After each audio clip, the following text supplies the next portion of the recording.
1993 साली ज्योती रामदास कदम यांनी आत्महत्या का करायचा प्रयत्न केला, स्वतःला का जाळून घ्यायचा प्रयत्न केला,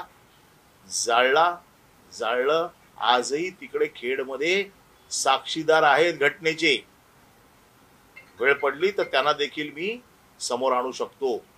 खूप साक्षीदार आहेत आजही जे समोरून सांगतात की त्या घटनेचे आम्ही साक्षीदार आहोत. आणि म्हणून आपलं ठेवायचं झाकून आणि दुसऱ्याच्या घरात बघायचं वाकून ही प्रवृत्ती बंद करा. त्यावेळेला माझी पत्नी 2 स्टोव्ह होते, स्टोव्हवरती जेवण बनवत होती खेळला. स्टोव्हचा खालची जे साडी असते त्या साडीला आग लागली पहिल्यांदा आणि मग फडका उडाला आणि त्यावेळेस मी वाचवलं माझ्या पत्नीला.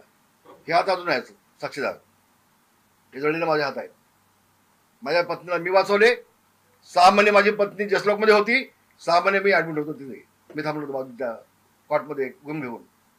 तू आम्हाला काय सांगतोस रे, हे धंदे आमचे नाहीत आणि आम्ही आज देखील संसार जीवाभावाने करतो दोघे जण.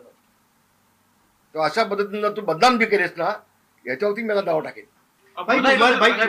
आरोप केले तुमच्यासोबतच, याच्यावरती मी पहिल्यांदा कोर्ट न्यायालयात जाईन. याच्यावरती मी 12 दावा टाकेन, 100% टाकेन.